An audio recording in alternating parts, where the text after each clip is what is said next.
Hey, what's going on, everybody? Welcome to another episode of Real Life Solutions with Uncle T.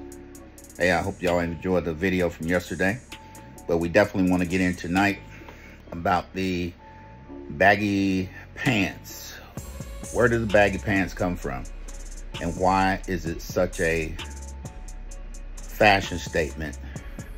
Or is it that people are just kind of ignorant, lack of knowledge as to where it comes from? And baggy pants, we've always known that baggy pants came from the prison, because when people wore their pants halfway down over their butt, that meant easy access. That means that the CO, you didn't have to waste a lot of time getting your pants down. When a man wanted to approach you from the rear, he could do so. And your pants already loose and already sagging, he could do that very easily. So that's where the saggy pants came from. It was easy access, and you were able to do what you had to do before, you know, CO make rounds or you get caught, right? So that became more of a fad because rappers started going to prison, things of that nature. And when they got out of prison, that was like a badge of honor to dress like you did in prison. So that was sort of a badge of honor that, okay, you walk around with saggy pants. Everybody who's been to prison know that look.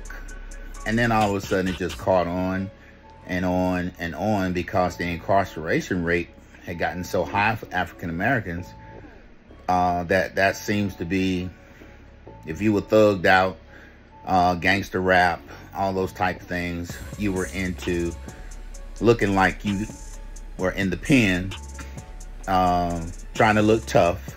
Because trust me, everybody that's get out of the pen, they get back on the street, yeah, everybody's tough, everybody's a gangster, everybody handle business. But just like so many people like Uncle T, we know what goes on behind the wall, because we see you. We see you, and we can't per se tell anybody. We could, but what is that gonna prove? But the deal is that these young cats now, everybody want to walk around with saggy pants and have no idea why they're doing it. They just think it's some type of fad. Most of the young kids always want to fit in because they have such low self-esteem, and they want to be a part of something. They want to feel like they're a part of group. Gentleman asked me the other day, where your tattoos, T? I said, I don't have any tattoos. I'm a leader, not a follower.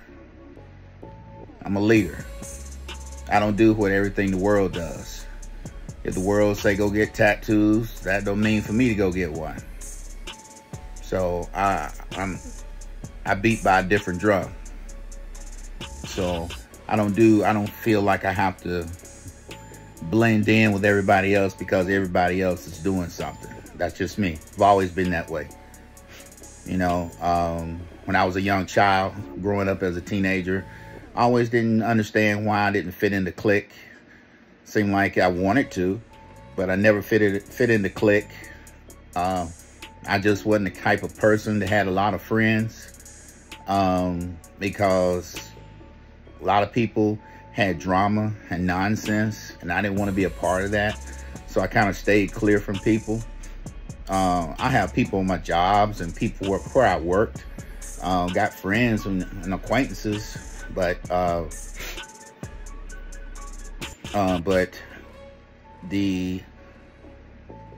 the trying to get people to understand, and I've talked to many young guys, they just don't get it. They just don't get it because nobody has ever approached them. A booty bandit has never approached them. So the odds of a booty bandit hitting them is very slim and none on the street. Okay, So they're not going to pull their pants up. There's no reason to pull the pants up. But when you go into the penitentiary, you're going to find out real quick. Jokers be watching you. They look at your booty. They size up your booty. They look at it and see how fat it is, how wide it is, everything. How plump it is. And you think, oh, you got your pants down and your drawers showing, your boxers showing, and you trying to be cool. You want to think you down with all the other inmates and all this old stuff. You got booty bandits checking you out. When you go take a shower, you got what they call shower sharks checking you out. They ain't saying nothing. They just standing over there under the shower, looking at your booty, looking at how thick you are, you know, just sizing you up. Him and the other fellas like, yeah, let's get that one right there, cause he look cute, Joker. He real cute, you know, real thick too. He thick. He got a little spunk with him. You know, he think he got a little heart with him. He think he might fight back. Those are the ones we want. We want the ones that fight back. So when we take what we want, you know, we feel so victorious because we broken, you know. And these guys, they don't understand that. But when you go to prison and you got guys who've been there, they're there for double life, triple life. These guys are going to take you, man. They're going to take you. You know, you got guys who are never going to get on the street ever again. Never going to be with a woman ever again. Unless they hook up with some female CO or a staff member. And that's the only way. But you got guys who are never going to get back on the street ever. Somebody got to be the girl. If you got a prison with 2,000 inmates, somebody got to be the female. Somebody got to be the one on the bottom. I mean, that's just the way it is. And a lot of times it's your boy who just caught them 3 or 4 years. You know, your boyfriend that you love so much, he gonna be on the bottom. Your husband, who you've been married to for 7 years and got 2 or 3 kids together, he gonna be bending over in the shower. He is. And then when he see you on visitation, he gonna act tough and act like a man. And then as soon as you leave, he headed back to the dorm, holding hands with Rhonda. Can't tell you that though. If you could talk to so many COs all across the country, they could tell you if your man is G, when you leave to go back home with the kids, what he be doing, and you be filing for divorce. You'll be filing for divorce. Y'all just don't know. You just don't know. And then you got these pen pals. You got these women pen paling these guys, talking about when they get out, I want to smash him. When he get out, I'm going to put money on his books. It's the best con job ever. It is the best con job ever. If I done 10 years and I get on the pen pal program and I hook up with you, that's a come up. Y'all don't even see the game. That's a come up. You got your own place, transportation. You might not have no kids, or if you do, you got 1 or 2 kids. When I get out of the pen, I'm gonna have transportation, because you know you're gonna let me drive your car. I'm gonna have a place to stay. All I need to do is get me a little job. Time I get home, I'm getting loving. I'm gonna get that loving. I'm gonna get that 24/7. I ain't gotta do nothing. I ain't lost nothing, because I got you. You gonna take care of everything. You done supplied everything. And you think this man been down 10 years and he met you on a pen pal website. He tell you he love you, he this and this and that. And you think that that man been in there 10 years or 15 years or 20 years, and that when he gets out, he's going to be so dedicated to you and he ain't going to look at nobody else. You are a fool. Okay? Uncle T is here to tell you, you're a fool. Because trust me, he gonna want to hit something other than you. Okay? This man ain't had dessert. If he loved chocolate cake before he got locked up, and he been gone for 20 years, he's gonna want some banana pudding. He's gonna want some coconut cake, pineapple cake, sweet potato pie. He gonna want something different. And I see so many people that came back to the prison. I would ask them, hey, how's old boy doing? Oh, we ain't together no more. Oh, he got out and started tripping. He was good for about 2 or 3 months. Then he started tripping. So we ain't together no more. I'm sorry to hear that. I could have told you. All you had to do was talk to me. I'd have told you. You know?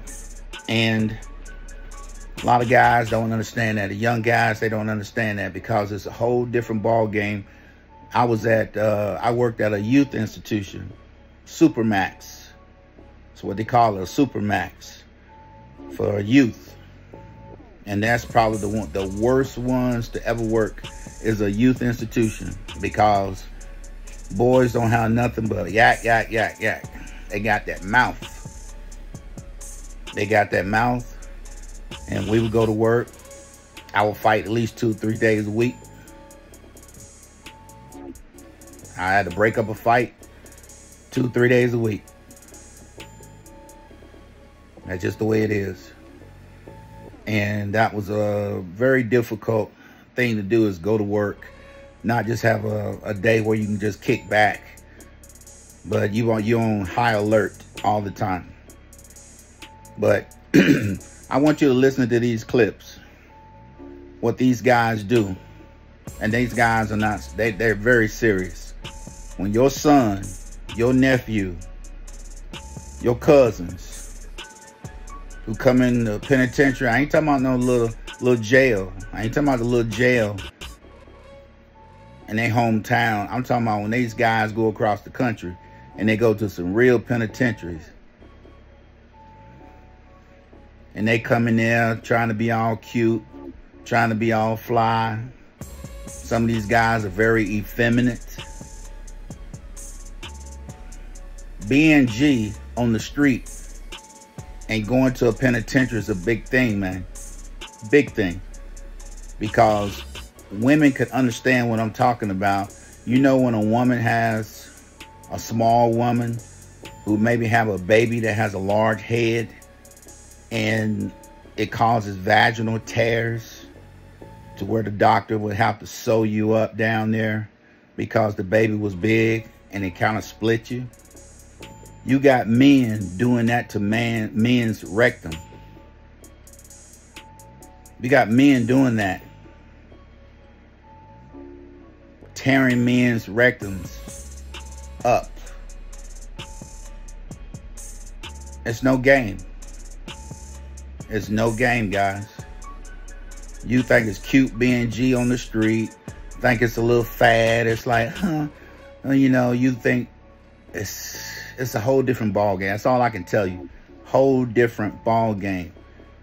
Until you get Big Willie get a hold of you, who got double life or triple life and he ain't never going home. And you talking about, yeah, you G on the street. Big Willie gonna show you what G is all about. God, he gonna split you. You be walking around with pull-ups on because you can't hold yourself.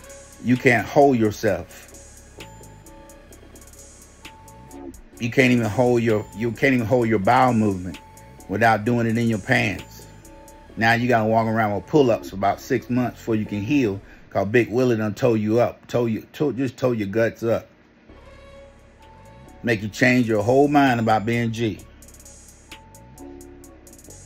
Check these clips out, and I want you to listen to these guys, man. Listen to these guys tell you what goes on behind the wall.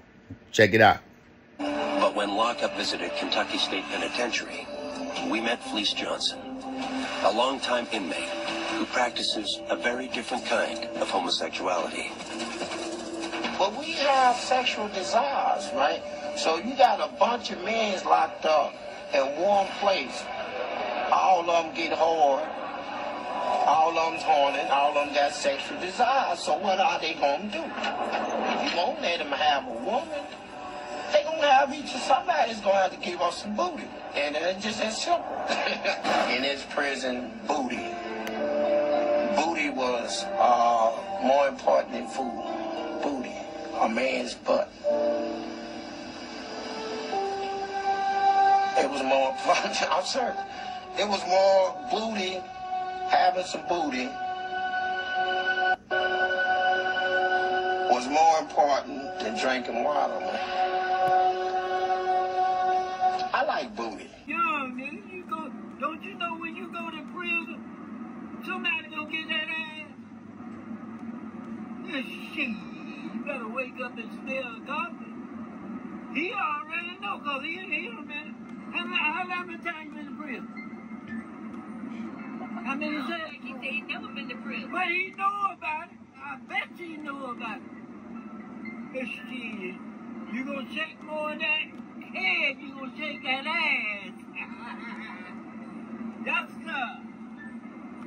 Boy, don't let me walk in there. I got a load to put in there. Ooh. Everybody else get it. They ain't getting in. Let me have some. Talking about people, these little young guys that get in jail, and they think when they get out that time they're gonna come to prison, and they got a lot of friends and all that. But you don't know what your friends has been into. There was one of them had a friend that owed me $1,500, and then when dude came in, and I saw him in the shower. You know, that's where we check him out at. I said, man, he got ass on him, bro. Thunderbolt on his back. So I tell his friend, I say, look, you owe me $1,500. That dude that just came in that you be kicking it with, he said, yeah, that's my dude off the street. I said, I want it. Set me up. He said, man, he ain't like it, man. I said, look, introduce me. Say some good stuff about me. I tell you what to say. Get him to borrow some shit from me.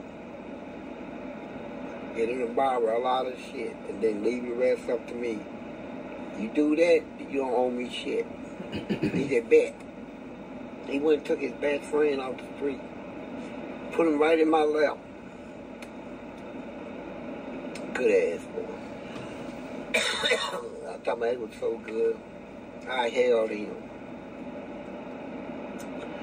See, I feel bad about that one because I shot so much in him, I was worried if I got him pregnant, right? But I know a man can't get pregnant, I found out.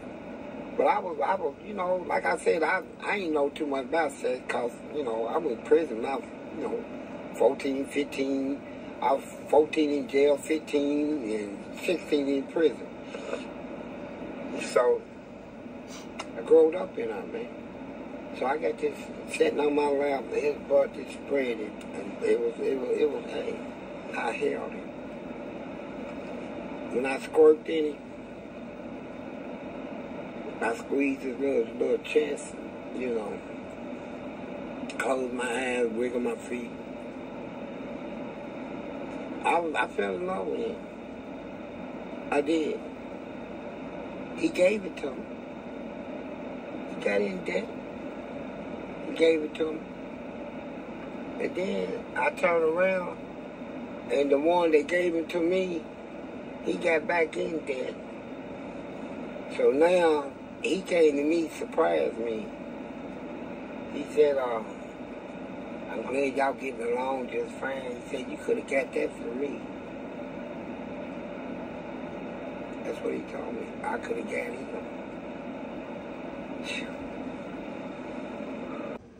It's real old school dude. It's really old school booty bandits out there, bro. They ain't never gone home. They ain't never gone home.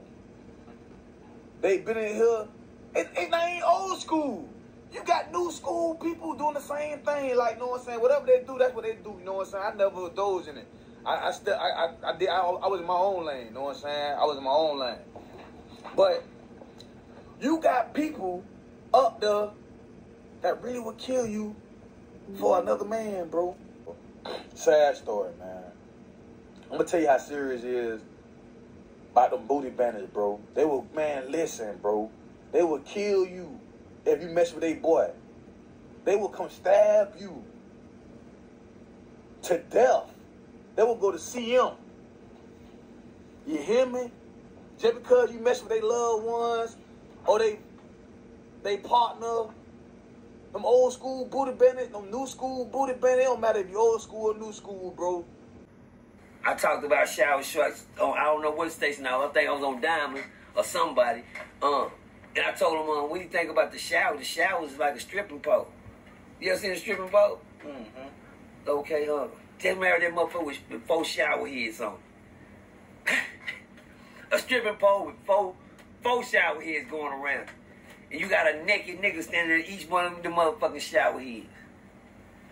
You understand me? That what a prison shower look like.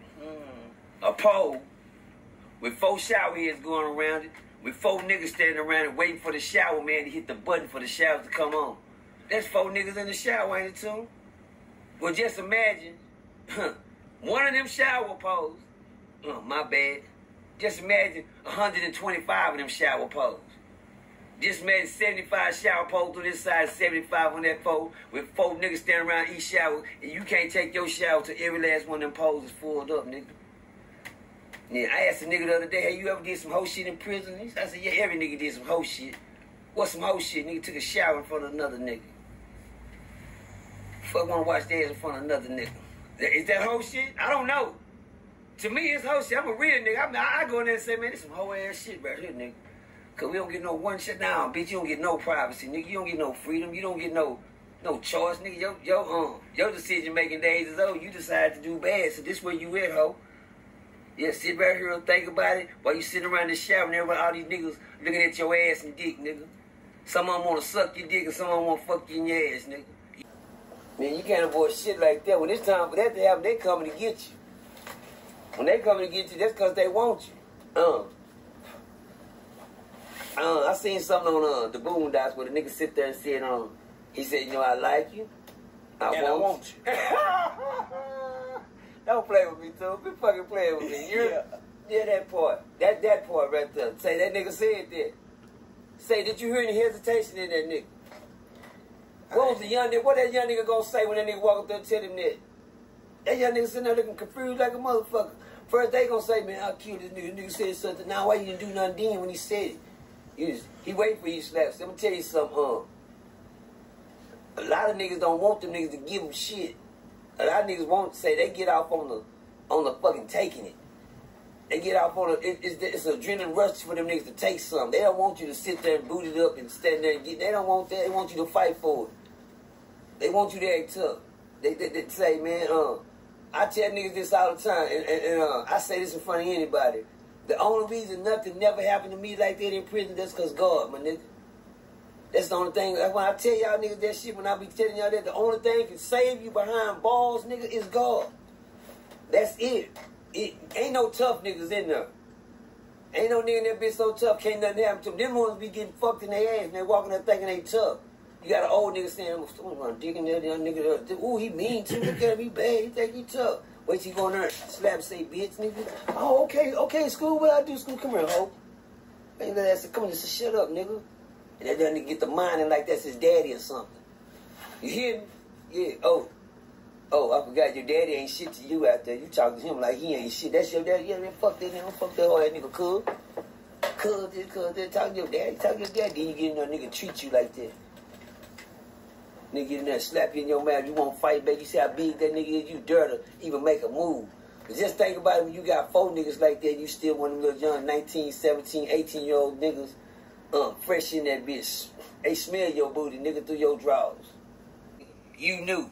Little fine nigga that walk around with his pants hanging off his pants. Ass talking about he's sagging. Well, for all you knew, nigga, they go to prison. Let me give you a little survival tip. That sagging shit y'all do, down there in prison, shit. That's fine. Them old niggas love that there. Woo, they sit back and watch that. Look at him, little ass fat. Look at him walking through there. Shaking, look, go, run, boy, run. Playing basketball, he watching your ass. I got a nigga in there, he get off on lips. He get in there and get to talking to a nigga be talking. He be talking, just staring at him. And them niggas just be, yeah, boop. He said, that's that nigga right there. Come here, boy, come talk to me. Then you go there and talk to that nigga, you gotta go like this, nigga. Say, cause guess what, he get off on watching a nigga mouth move. It's all type of predators in that motherfucker, nigga. You'll never know what a nigga watching. All type of shit. Now, I just keep my back against the wall, nigga, my eyes on everybody. You hear me? That's how I stand up, put on attention. Them niggas ain't never seen me sleep on my stomach. Hello! Okay. You saw the clips, saw the videos. Like I told y'all before, some of these little young cats, they're thinking y'all tough. Oh, they got booty bandits. They got shower sharks. They got guys in there who ain't never getting out, and they coming to take what they want from you. I told y'all, this is real. Prison is real. And you better hope you go to your local jail or go to an honor grade facility. You better hope so. Because when you go to a real prison, real penitentiary, you're going to fight every day, and you're going to fight for your life. So, you like wearing your pants saggy? It's men in there who love men with saggy pants, because like I told y'all before, that is the green light. And that's what they looking at, is your little fat booty, your little muscular booty. And they looking at all that, and these guys are predators. They just like a cheetah, a lion, or a cobra, an anaconda. These jokers are predators, and they are looking for men and boys. And it's so bad. You got 50 and 60-year-old men walking around with saggy pants. Just immature. Immature, man. And these little young cats, they're not going to stop sagging their pants because they never had these booty bandits. You never had nothing like that to happen to you. And you, like, on the street, you know nothing like that's going to happen to you. So, therefore, you like, oh, well, I'm going to wear my pants the way I'm going to wear my pants. But when you go somewhere like this, they're going to have some people that's going to change your mind about saggy pants. I guarantee you get assaulted a couple times. Oh, you'll pull them pants up then for real then. But I just want to bring everything to you live. I want to give you some educational videos that are educational, that will give you testimony of guys who have been on the inside. Shout out to all them brothers with their videos. Percy, Paws, MSNBC, giving all them a shout out for their videos. Count Time, support them brothers. We'll talk to you later. This is Uncle T. We're out.